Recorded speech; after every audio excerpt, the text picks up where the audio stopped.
We will go high. Love, grace, humility will win. And then you tell everybody to go to hell. What happens when Stephen A. Smith stops breaking down the Indiana Fever's X's and O's and starts calling out Stephanie White's leadership directly?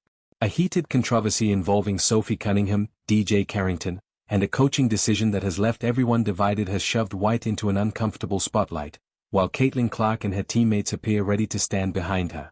But what exactly did Stephen A. say that made him challenge White so bluntly? Our player safety is always a top priority for me. One of the things I pride myself on is my relationships with players. I thought the play got called right. Thankfully, Sophie's okay. A. Smith just turned the Indiana Fever's latest controversy into something much bigger.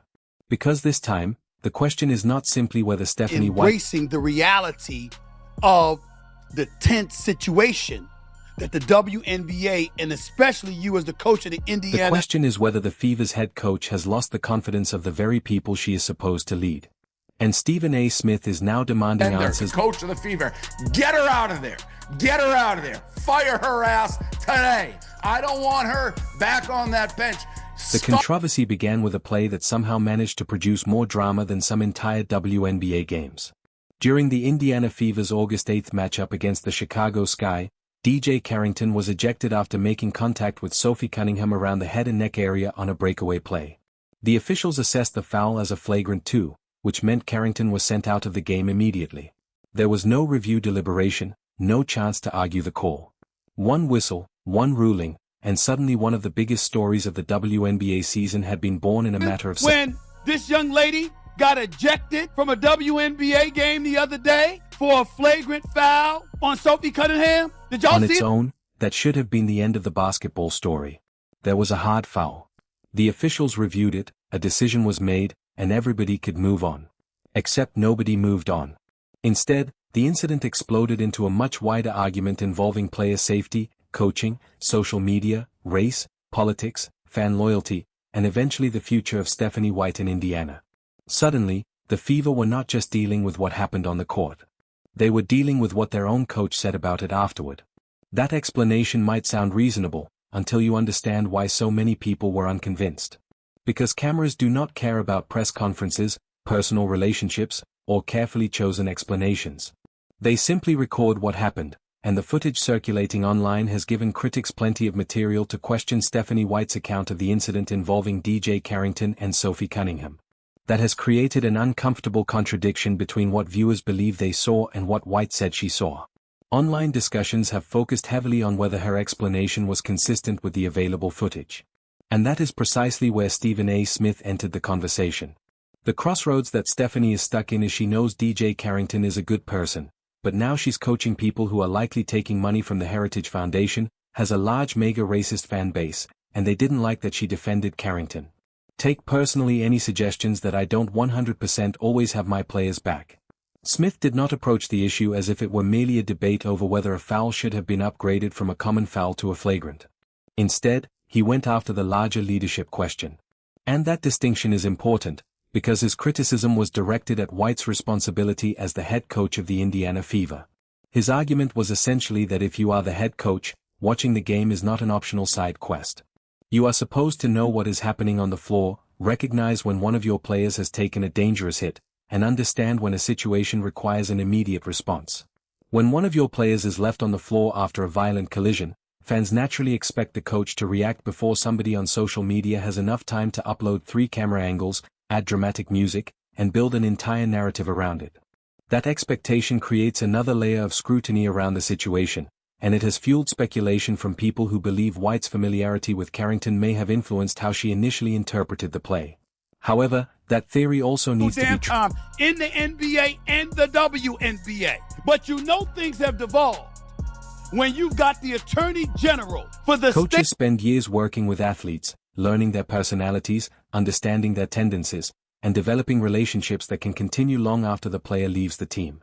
White supporters can reasonably argue that she was describing what she believed she had seen at game speed rather than deliberately protecting a former player. Her critics, however, are asking a different question, and it is one that is much harder to dismiss. Would White have reacted the same way if the situation involved someone she had never coached? That question has become one of the biggest reasons this controversy refuses to disappear.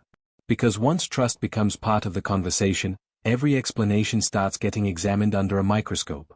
Then another moment changed the temperature completely. White addressed the growing criticism before the Fever faced the New York Liberty. And instead of delivering the carefully polished statement coaches usually give when controversy surrounds their team, White essentially told her critics to go to hell.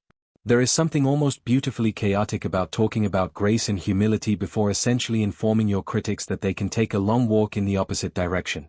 It is the kind of statement that sounds as though two completely different personalities were fighting over control of the microphone. Still, the emotion behind White's comments was obvious. She was no longer responding only to one controversial foul. She was responding to what she viewed as a much larger attempt to divide her team. You're wrong, but it starts to make me think you care more about the overlying social issues and not pissing off other people. Being a head coach in the WNBA is already demanding, but being the head coach of the Indiana Fever with Caitlin Clark at the center of one of the biggest stories in women's basketball brings an entirely different level of scrutiny. Every decision becomes contempt. Every substitution becomes content. Every facial expression becomes contempt. And apparently, every controversial foul now receives enough analysis to qualify for its own congressional hearing.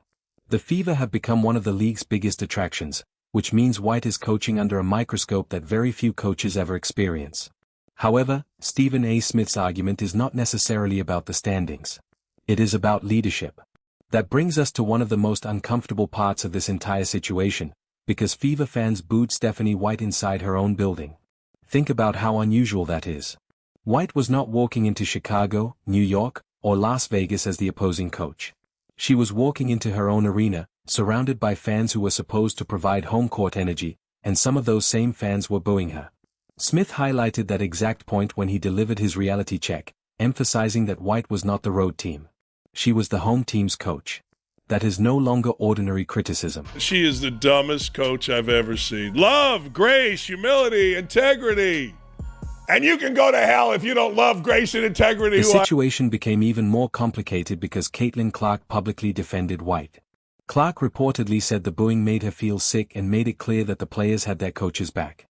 She also indicated that the Fever were determined not to lose that game for White. That response matters, because it creates two very different realities surrounding the same basketball team. Inside the locker room, White appears to have support. Outside the locker room, the criticism is getting louder. That is a brutal reality check, because players supporting their coach is powerful, but it does not necessarily settle questions about coaching decisions. She's had plenty of chances to come out with a statement like this and chose not to. But when she saw that her job was in jeopardy, after the Lieutenant Governor of Indiana came out with that statement, after she came out to say that she believed the play between DJ Carrington and Sophie Cunningham wasn't intentional, and she saw how those fans reacted to her saying that, now she wants to make a statement. Now she's trying to flip her words and say that she didn't see the video clips and all this. But the fascinating part is that Cunningham herself has supported White throughout the controversy, while White's broader message has been about standing together rather than allowing outside forces to fracture the team. Then Caitlin Clark delivered her own response where it matters most, which is on the basketball court. Against New York, Clark produced 22 points and 10 assists as Indiana won 106-92. The Fever's victory also marked their 15th 100-point game of the season, adding another layer of irony to everything happening around the team. While people outside the locker room were debating whether Stephanie White should be fired, her team walked onto the court and scored 106 points. Basketball has a strange sense of humor. They want consistency. They want their coach to protect their players. And when something controversial happens, they want the explanation to match what they believe they saw with their own eyes. That last part may be the biggest issue White is facing. If she had simply said that she missed the play, acknowledged the mistake, and explained that she would handle the situation differently after seeing the replay, perhaps the controversy would have ended much sooner. Instead, the story continued, because every new explanation created another question. I really believe that Stephanie White deserves to be fired. I don't care about the injury excuse. I think that's what they're going to use to keep her for another year, which they will because, well, look at the injuries. See, she couldn't do her job. That's what they're going to do. And most likely, 99% she'll be back. But honestly, the job she did, she deserves to get fired. She does. Let me tell you why. Number 1, poor roster and cover for Borna. To me, that alone should get her fired. First came the claim that she did not see the play in real time. Then the footage became part of the debate. Then she acknowledged that the replay showed something much more serious. After that came an emotional speech about love, grace, humility, and kindness, followed by the unmistakable message that her critics could essentially go to hell. At that point, the story was no longer just about basketball. It had become a battle over perception. And perception can be dangerous, because once fans believe something does not add up, every new statement risks becoming additional evidence for the theory they already believe. This is where Stephen A. Smith's intervention becomes particularly interesting. He is not simply criticizing White for one sentence or one reaction. He is challenging the entire chain of events and asking whether White understands the difference between supporting her players and avoiding accountability. Those two things are not the same. A coach can stand behind a player while admitting that the player made a mistake. A coach can defend a player's character while condemning a dangerous action. A coach can maintain a personal relationship with a former player while still acknowledging that the former player committed a serious foul. In fact, sometimes the strongest form of leadership comes from being willing to say both things at the same time. Stephanie White needs to be fired. The ESPN analysts that hate Caitlin Clark said it all. It's the sisterhood. And the sisterhood is Stephanie White's team. That's where most of the drama came from in Caitlin Clark's, now Sophie Cunningham's career. Stephanie White just defended DJ Carrington's, whatever you want to call it, assault attack on Sophie Cunningham. She defended Alyssa Thomas' fist to the throat and made Alyssa Thomas out to be the victim. But that is why this confrontation has become so compelling. Stephen A. Smith is forcing a question that nobody involved in the controversy particularly wants to answer directly. What should accountability look like when the coach herself becomes part of the controversy? There is another layer that cannot be ignored. The Fever are not some anonymous rebuilding team quietly developing young players in front of a few hundred spectators. This is Caitlin Clark's Indiana Fever, and every game is magnified. Every controversy spreads instantly. Every fan argument becomes a social media battle, and every comment from the coach can become a headline before the team has even finished the post-game meal. That pressure is unlikely to disappear.